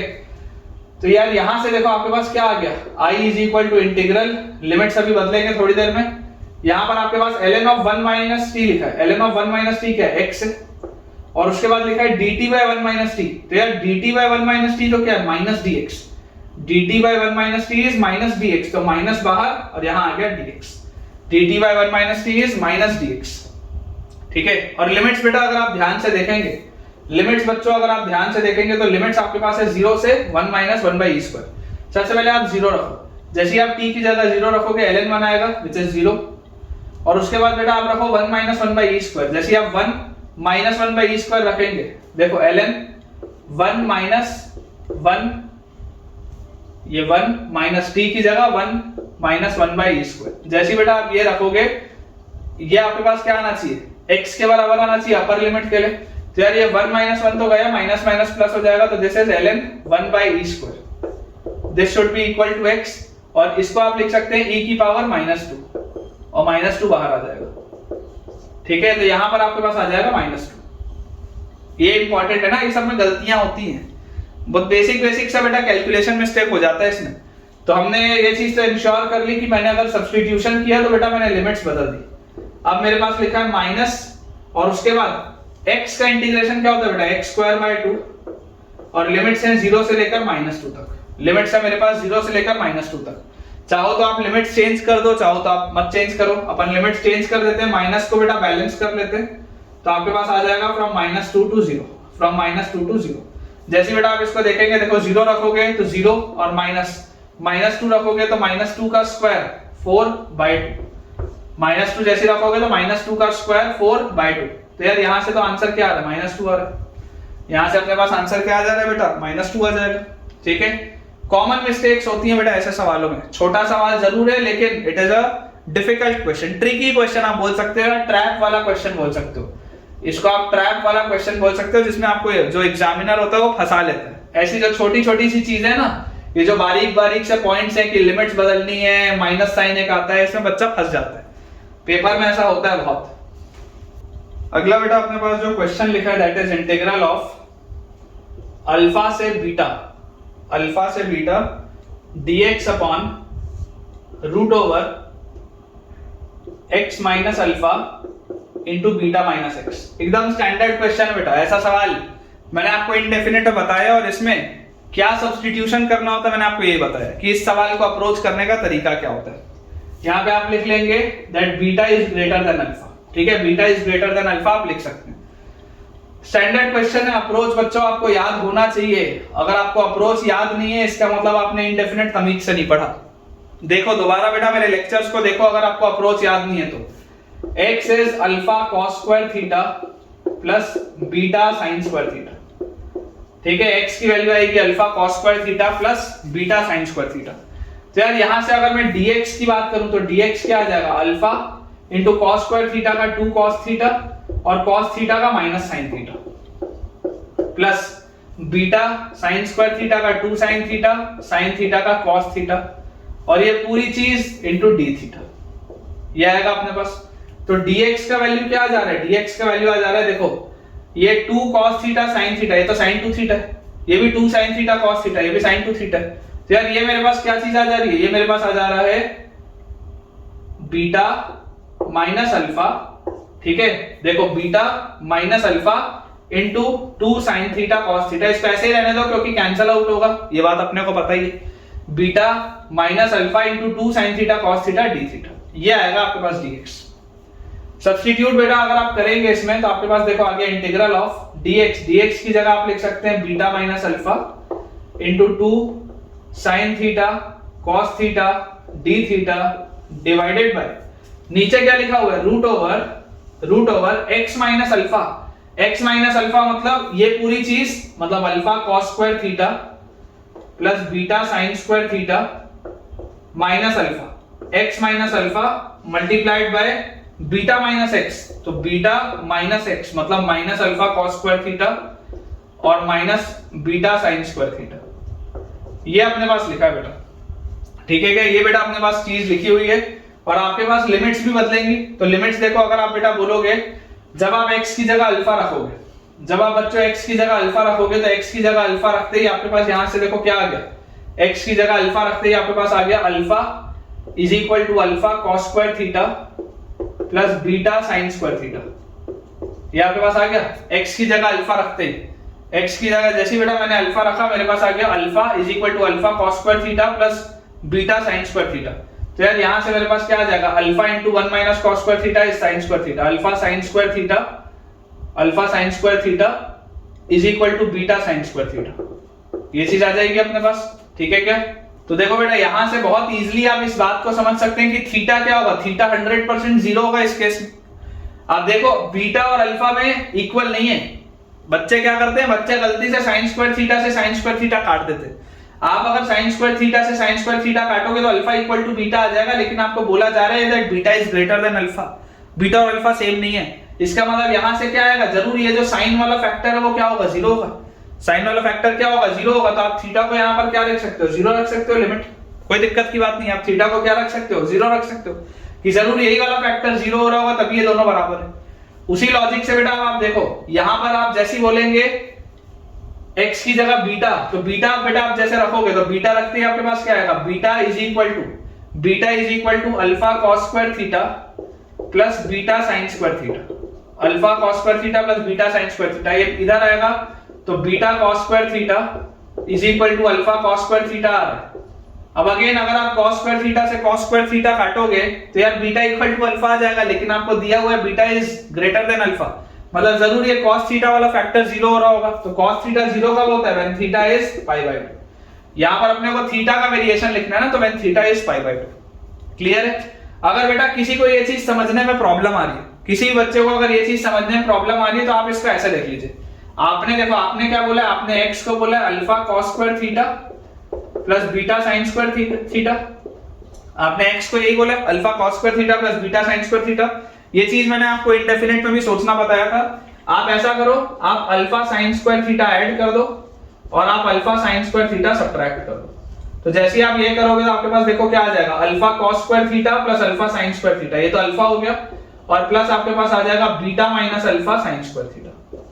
अब यहां से सोच लो, आप यहां से जाओ तो सोच लो, देखो आपने x की जगह क्या रखना है, अल्फा रखना है। जैसे ही आप x की जगह अल्फा रखोगे तो alpha plus alpha is equal to alpha plus beta minus alpha sine square theta. तो यहां से आपके पास क्या आ जाएगा, थीटा का वैल्यू जीरो आ जाएगा। उसके बाद अगर आपने x की जगह बेटा बीटा रखना है तो beta is equal to alpha plus beta minus alpha sine square theta. तो देखो ये बीटा माइनस अल्फा और बीटा माइनस अल्फा कटेगा तो थीटा का वैल्यू पाई बाय 2 आ जाएगा, क्योंकि साइन पाई बाय 2 1 होता है। सेम ही आएगा, यहां से भी आप वही चीज बोल रहे थे ना कि यहां से आपने थीटा को जीरो बोला, यहां से आपने थीटा को पाई बाय 2 बोला, वही आ रहा है ना। देखो जीरो और पाई बाय 2 ही आएंगी लिमिट्स। आपको जिस भी मेथड से सोचना हो आप सोच सकते हैं, कोई दिक्कत नहीं। अब यहां से बेटा आप समझने की कोशिश करिए, आपको ये बात पता है कि sign square theta plus cos square theta जो होता है वो 1 होता है, ठीक है। तो ये मेरे पास लिखा हुआ है alpha cos square theta minus alpha. तो अगर मैं अल्फा कॉमन ले लूं तो मेरे पास लिखा है cos square theta minus 1। cos square theta minus 1 क्या होगा, minus sine square theta. cos square theta minus 1 होगा माइनस साइन स्क्वायर थीटा। तो यार इसको मैं क्या बोल सकता हूं, अल्फा मैंने बाहर लिया, तो cos square theta minus 1 is minus sine square theta, तो माइनस साइन स्क्वायर थीटा, और प्लस लिखा हुआ है बीटा साइन स्क्वायर थीटा। ये लिखा है अपने पास पहले वाले ब्रैकेट में, थोड़ा सा स्पेस की कमी है इसलिए इस ब्रैकेट को मैंने यही सॉल्व किया। वैसे यहां पर देखो beta minus beta sine square theta, ये beta minus beta sine square theta. आप बीटा अगर कॉमन ले लो तो आपके पास लिखा है 1 minus sine square. 1 minus sine square क्या होता है, cos स्क्वायर। तो ये आपके पास लिखा हुआ है beta cos square theta minus alpha cos square theta, ये आपके पास लिखा हुआ है। रूट के अंदर ये पहला वाला ब्रैकेट ये बन जाएगा, दूसरा वाला ब्रैकेट ये बन जाएगा। थोड़ा सा बेटा अगर अपन इसको क्लियर करें, ठीक है ना, देखो यहां वाला हिस्सा अपन ने क्लियर कर लिया तो अपने पास क्या आ जाएगा, अपने पास बेटा ये चीज आ जाएगी integral from 0 to pi by 2। Integral from 0 to pi by 2, ऊपर लिखा हुआ है मेरे पास beta minus alpha into 2 sine theta cos theta D theta divided by, नीचे क्या लिखा हुआ है देखो, साइन स्क्वायर थीटा कॉमन लूंगा तो रूट के अंदर है बीटा माइनस अल्फा, तो साइन स्क्वायर थीटा रूट के बाहर आएगा थीटा बन के, साइन थीटा बन के। इन दोनों में से अगर cos स्क्वायर थीटा कॉमन लूंगा तो रूट के बाहर आएगा cos थीटा 1 के, और अंदर क्या बचेगा बीटा माइनस अल्फा। तो रूट के अंदर क्या आ गया, यहाँ भी बीटा माइनस अल्फा, यहाँ भी बीटा माइनस अल्फा, मतलब बीटा माइनस अल्फा का स्क्वायर रूट से बाहर आएगा तो बीटा माइनस अल्फा 1 के। तुम चाहो तो थोड़ा सा ढंग से इसको कैलकुलेट करके देख लेना, हालांकि मैं सारी चीजें बेटा बोल रहा हूँ। यहाँ बड़ा साइन स्क्वायर थीटा कॉमन लोगे, रूट के अंदर बीटा माइनस अल्फा, यहाँ से आप cos स्क्वायर थीटा कॉमन लोगे, रूट के अंदर बीटा माइनस अल्फा, तो साइन बाहर आया, cos बाहर आया और बीटा माइनस अल्फा भी बाहर आ गया। यार ये तो कैंसिल आउट हो गए, ये तो सब कट गए। तो फाइनली बचा क्या 2, और integral of D theta is theta, कहां से 0 से पाई बाय 2। तो आंसर क्या आ रहा है 2 into pi by 2 minus 0, answer comes out to be pi. एकदम बढ़िया सा आंसर आया बेटा pi, answer comes out to be pi. अब इसमें बेटा एक बहुत बहुत बेटा मैं क्लासिक आपको नोट दे रहा हूं, very very very very very important note. Again ये एक ऐसा पॉइंट है जो मैं बोल सकता हूं 99.9% टीचर्स नहीं कराते। अगर आपने ये चीज सुनी होगी तो भी मुझे कमेंट से बताइएगा, और अगर आपके लिए ये नया होगा अब मैं लिखने वाला हूं तो भी बताइएगा। देखिए ये प्रोफाइल बहुत इंपॉर्टेंट है, this is very important profile. इस प्रोफाइल की खास बात क्या है कि जब अल्फा से बीटा जा रहा हो और x माइनस अल्फा और बीटा माइनस एक्स दिया हो तो आंसर हमेशा पाई आता है। मतलब कि अगर मेरे पास सवाल हो 3 से 5 dx by x minus 3 into 5 minus x, मैं बिना सॉल्व किए आंसर पाई बोल सकता हूं। मैं बिना सॉल्व किए बेटा आंसर पाई बोल सकता हूं। ये प्रोफाइल बहुत इंपॉर्टेंट है। Beta is greater than alpha, x minus alpha into beta minus x, answer will be 5। Answer बेटा आपके पास 5 ही आएगा। जैसे मान लीजिए आप जेई का पेपर दे रहे हैं इस साल 2023 में, सवाल मैं बना दूं 2022 से 2023 dx by x minus 2022 into 2023 minus x, answer सीधा आप पाई बोलोगे, सोचना ही नहीं है। आंसर सीधा आप पाई बोलोगे बेटा, आपको सोचने की जरूरत ही नहीं है। समझ पा रहे हो इस बात को? This is very important. अगर ये चीज आपको आती थी तो मुझे बताओ अभी कि हाँ सर हमको तो आता था, और अगर नहीं आता था तो ईमानदारी से बताओ यार, मुझे भी अच्छा लगेगा ना। मैं देखता हूँ कई सारे बच्चे वीडियो देखते तो हैं, बोलते भी है कि हाँ सर समझ आ रहा है, पसंद आ रहा है, लेकिन ये चीज नहीं बताते कि हमने ये नया सीखा या नहीं सीखा। तो अगर ये चीज आपने बेटा न्यू सीखी है आज, और अगर आपको ये नहीं पता था, तो जितने बच्चे भी इस वीडियो को देख रहे हैं, चाहे नए चाहे पुराने, जो भी इस वीडियो को देख रहे हैं, ईमानदारी से यार ये चीज मुझे बताओ। मुझे तो ये बहुत पसंद है ये चीज। अगर आपको अच्छी लगी हो तो मुझे बताइए कि हाँ सर ये हमारे लिए नया था, जिसमें आंसर पाई आता है। नेक्स्ट अपने पास बच्चों क्वेश्चन दिया हुआ है, इंटीग्रल 0 से लेकर हाफ तक, 0 से लेकर हाफ तक dx upon 1 minus 2x square into root over 1 minus x square, dx upon 1 minus 2x square into root over 1 minus x square. Again बेटा इस तरीके का भी अपने सवाल किया हुआ है। रेडिकल साइन हटाने के लिए आप बहुत इजीली ट्रिग्नोमेट्रिकल सब्स्टिट्यूशन कर सकते हैं। इनडेफिनेट में हमने ये पढ़ा है कि कभी भी अगर आपके पास नीचे ऐसे इवन पावर्स दिखे और रेडिकल साइन दिखे, और अगर आपको दिख रहा हो कि ट्रिग्नोमेट्री से आप आगे बढ़ सकते हैं तो बढ़ना चाहिए। तो अप्रोच बहुत सिंपल सा होगा, क्या कि अपन x को sin थीटा रखते हैं। x को बेटा आप sin थीटा रखोगे तो dx will B cos theta d theta. x को sin थीटा रखते ही dx will B cos theta d theta. तो सवाल क्या बन गया, इंटीग्रल ऑफ dx की जगह cos theta d theta divided by, नीचे क्या लिखा है 1 minus 2 sign square theta. x की जगह sin थीटा रखोगे तो 1 minus 2 sign square theta multiplied by 1 minus sine square theta. 1 minus sine square theta क्या होता है, 1 माइनस साइन स्क्वायर थीटा होता है cos स्क्वायर थीटा का रूट cos थीटा। और अगर बेटा मैं लिमिट्स देखूंगा तो जैसे ही आप x की जगह 0 रखोगे, x की जगह 0 रखते ही थीटा 0, x की जगह अगर आप हाफ रखोगे, साइन कौन से एंगल का हाफ होता है बेटा 30 डिग्री का, तो यहाँ पे आपके पास आ जाएगा पाई बाय 6। बहुत आसान हो गया यार ये तो सवाल, बहुत आसान सवाल हो गया। cos से cos कट गया तो आपके पास ये क्या लिखा है, आपके पास लिखा है इंटीग्रल 0 से पाई बाय 6। यार ये तो d थीटा अपॉन नीचे क्या लिखा है 1 minus 2 sign square theta is cos 2 theta. 1 minus 2 sign square theta क्या होता है बेटा cos 2 थीटा। तो यार cos 2 थीटा को तो आप ऐसे लिख सकते हो, integral of sec 2 theta, integral of sec 2 theta d theta from 0 से pi by 6, integral of sec 2 theta d theta from 0 से पाई बाय 6। और sec का इंटीग्रल क्या होता है बेटा, sec का इंटीग्रल, तो sec का इंटीग्रल होता है ln sec plus tan। This is ln sec plus tan। तो sec 2 theta plus tan 2 theta divided bye 2, क्योंकि थीटा का कोफिशिएंट 2 है।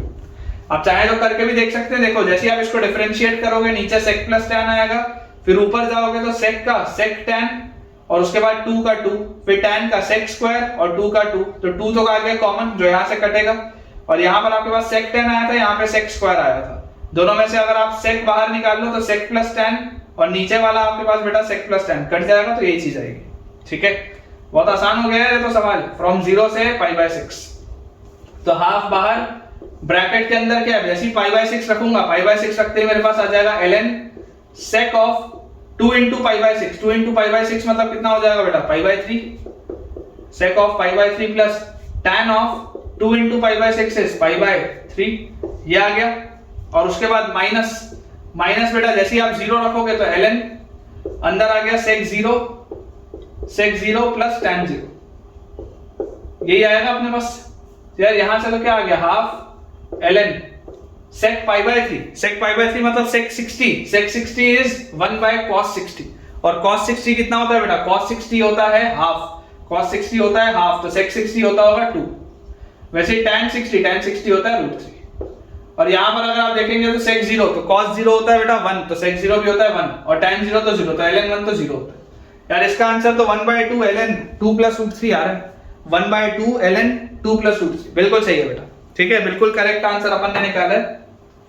नेक्स्ट अपने पास बच्चों क्वेश्चन लिखा हुआ है, इफ इंटीग्रल ऑफ 0 से 1 2 into e raised to the power 2x plus x into e raised to the power x plus 3 into e raised to the power x plus 1 divided by, नीचे लिखा हुआ है e raised to the power x plus 1 का square into e raised to the power x plus 1 का square dx। ठीक है, इसकी अगर बेटा वैल्यू हमारे पास दी हुई है k minus 1 upon e plus 1 into e plus 2, k minus 1 upon e plus 1 into e plus 2, find k। आपको बेटा k का वैल्यू बताना है।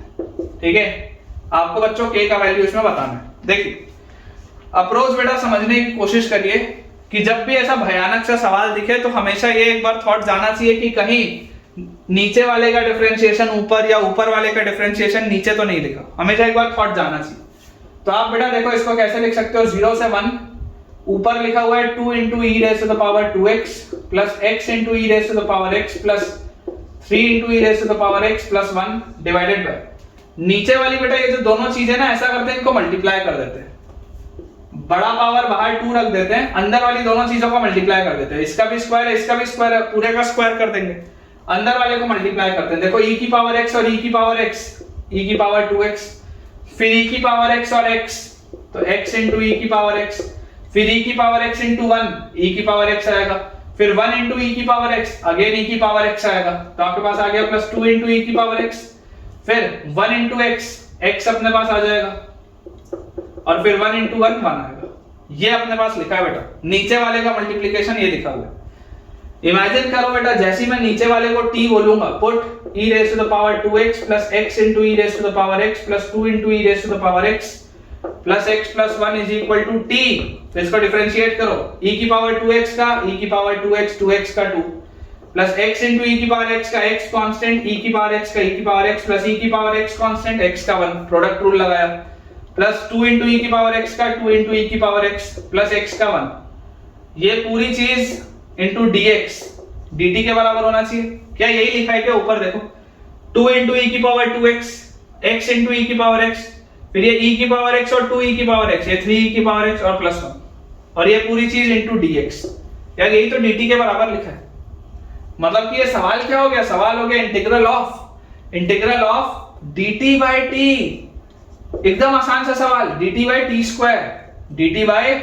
स्क्वायर, एकदम आसान सा सवाल। ये ऊपर वाली पूरी चीज dt, नीचे वाली चीज t स्क्वायर, लेकिन लिमिट्स बदलना जरूरी है ना, लिमिट्स बदलना जरूरी है। देखो आपने बेटा इस पूरे को t बोला है, x की जगह अगर आप 0 रखोगे, x की जगह 0 रखते ही e की पावर 0 1, 0 रखते ही ये गायब, e की पावर 0 1, 1 और 2 3, और यहां पर 0 रखते ही ये गायब और ये 1 4 आएगा। यार देख लो ध्यान से, जीरो आप जैसे रखोगे, जीरो रखते ही ये 1, ये गायब, ये 2, तो 2 और 1 3 और 1 4, जीरो रखते ही ये गायब, है ना। ध्यान से देखो बेटा, इसके बाद जैसे आप 1 रखोगे, 1 रखते ही बेटा आपके पास यहां पर क्या आएगा, 1 रखते ही आपको मिलेगा ई स्क्वायर, फिर 1 रखते ही बेटा ये आपको मिलेगा प्लस ई, 1 रखते ही आपको ये मिलेगा 2e, फिर 1 और 1।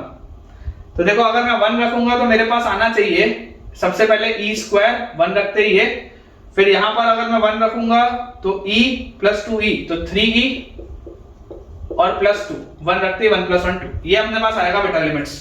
तो बेटा यहां से जैसे आप इसको इंटीग्रेट करेंगे तो 1 बाय टी स्क्वायर मतलब t की पावर -2, तो t की पावर -2 प्लस 1 बाय -2 प्लस 1, तो this will be -1 by t, this will be -1 by t, यही आएगा आपके पास।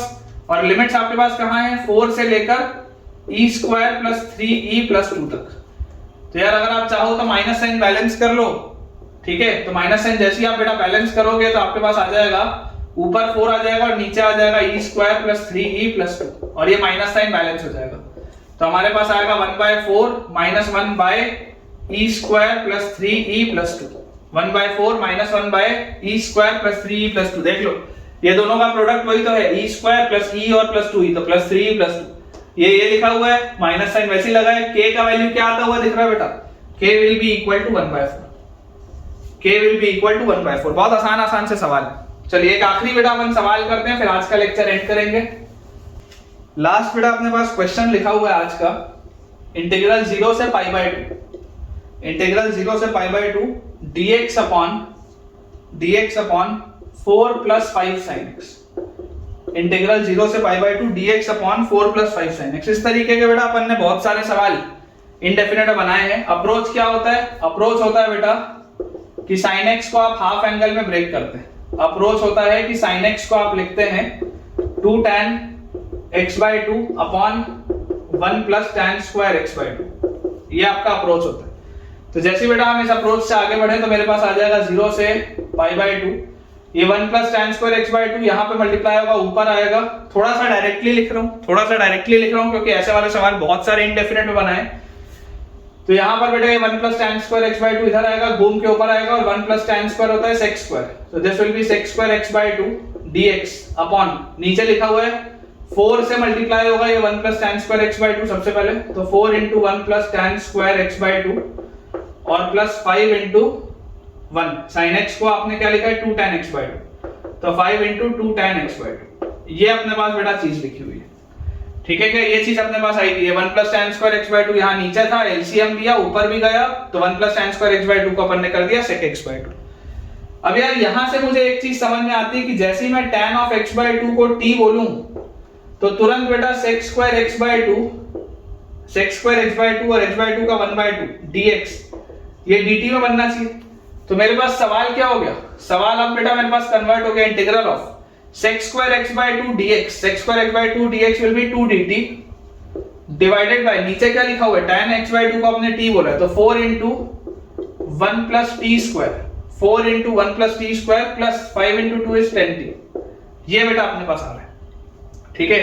2 का भी आप फैक्टर चाहें तो इसमें से बेटा कट कर सकते हैं, तो आपके पास आ जाएगा। और लिमिट्स आपको बदलनी पड़ेगी, देखो x की वैल्यू जैसे आप 0 रखोगे, क्योंकि ये वेरिएशन x में x को आप 0 रखोगे tan 0 0 होता है, तो यहाँ पे 0 आएगी लिमिट, और x को बेटा जैसे आप पाई बाय 2 रखोगे tan पाई बाय 4 1 होता है, तो 0 से 1, तो आपके पास आ गया इंटीग्रल 0 से लेकर 1 तक dt अपॉन, थोड़ा इसको एक्सपैंड करते हैं तो 2t square plus 5t, 2t square plus 5t plus 2, यही आएगा 2t square plus 5t plus 2।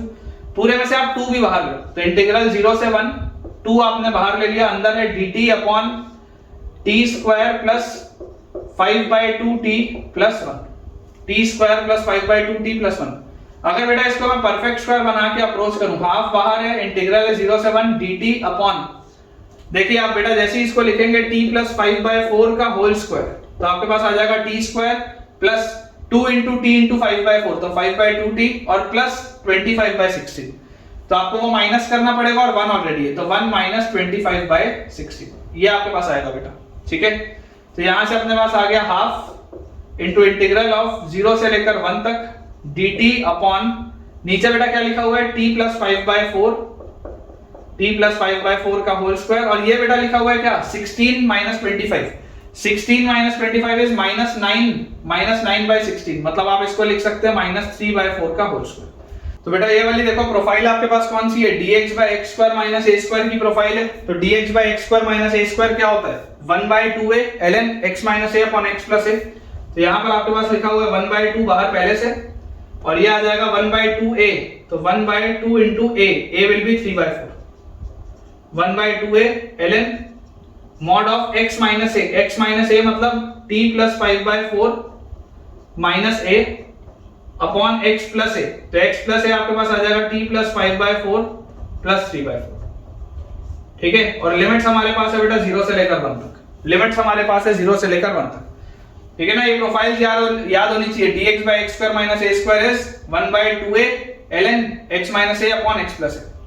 तो यार यहां से देखो ये 2 2 4 और ये 4 तो कट गया, तो आपके पास बेटा बाहर तो आ रहा है 1/3, ठीक है ना। बाहर तो बेटा आपके पास आ रहा है 1/3, और 1/3 के अलावा बेटा अगर हम ध्यान से यहाँ पर देखें तो हमारे पास लिखा हुआ है log के अंदर जैसे मैं लिमिट्स पुट करूंगा 1 रखूंगा, तो 1 रखते ही मेरे पास आ जाएगा 1 प्लस 5/4, तो 1 प्लस 5/4 इज 9/4 माइनस 3/4।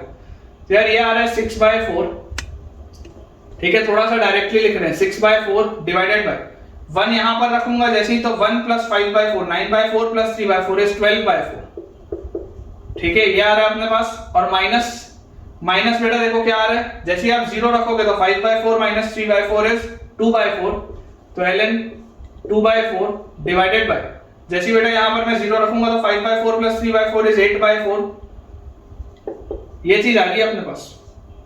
यार यहां से आ गया 1/3, 4 से 4 गया 6/12, 6/12 इज हाफ, तो ln हाफ को आप लिख सकते हो 2 की पावर -1 और माइनस ln 2, ऐसा आप लिख सकते हो।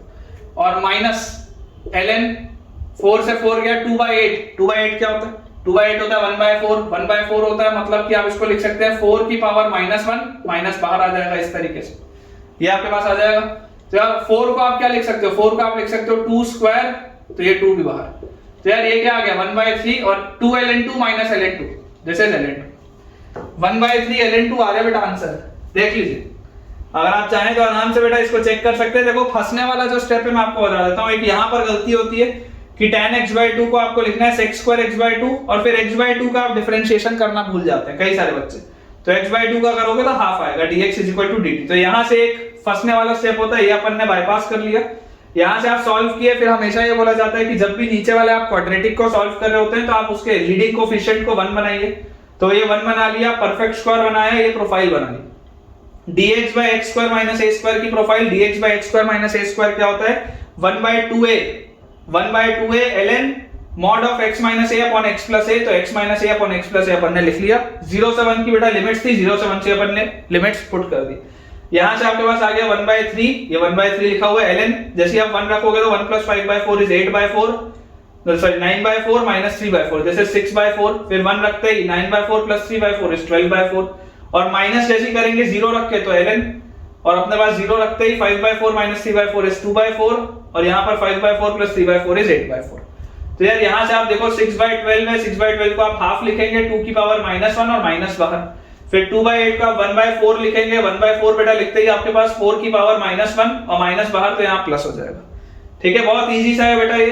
तो अपने पास यहाँ से आ जाएगा क्या 1/3 into minus ln 2 plus 2 ln 2, तो दिस विल बी 1/3 ln 2, ठीक है। यही बेटा अपने पास आंसर इसका दिया हुआ है। तो ठीक है बेटा, विद दिस हम अपने आज के लेक्चर के एंड पे पहुंच चुके हैं, और मुझे पूरी उम्मीद है कि आपको आज का लेक्चर बहुत बढ़िया तरीके से समझ में आया होगा। आज बहुत सारे हमने सवाल बनाए, तो आज का लेक्चर कैसे आपके लिए फायदेमंद रहा, क्या आपने नया सीखा, किस तरीके से आज के लेक्चर ने आपकी मदद की, और खास तौर पे वो जो पाई वाला मैंने आपको कंसेप्ट बताया था, अल्फा से beta, x minus alpha, beta minus x, अगर वो चीज अच्छी लगी थी तो मुझे कमेंट में बताइए कि आज आपको इससे कैसे फायदा हुआ।